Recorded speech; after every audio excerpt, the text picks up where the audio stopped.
श्री राधे। आइए, व्यक्ति जिसकी प्यास रखता है, जिसकी इच्छा रखता है, वो वही उसी को महत्व देता है।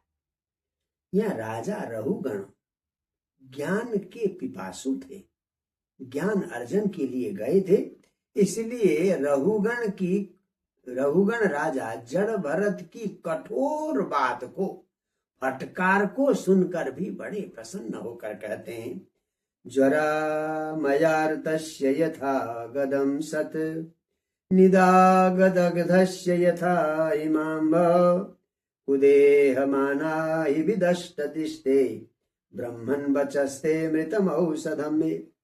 हे ब्राह्मण देव, ज्वरामयार्तस्य, जैसे भयंकर बुखार और रोग से पीड़ित के लिए, यथा अगदम, जैसे औषधि, बुखार से पीड़ित, अन्य रोग से पीड़ित व्यक्ति के लिए जैसे औषधि शांति देती है, आनंद देती है।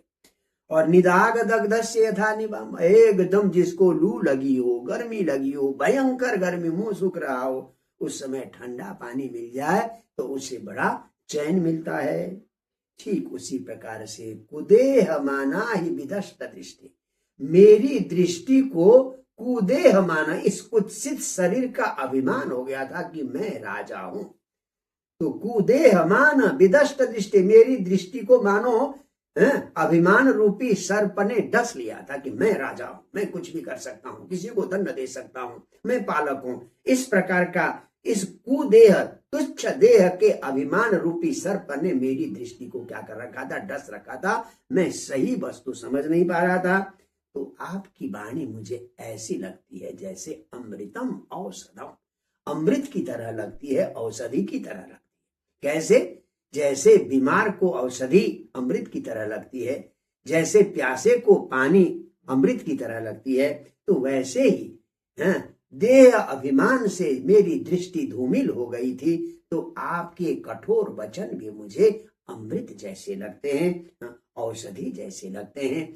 तो यहाँ कहने का सीधा अर्थ है, आप अगर जिज्ञासु है, आपकी जिज्ञासा को जो शांत करेगा, तो उनकी वाणी आपको अमृत जैसे लगेगी। जैसे कामुक व्यक्ति को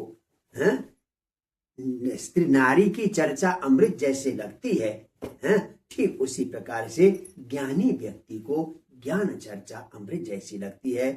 जय जय श्री राधे।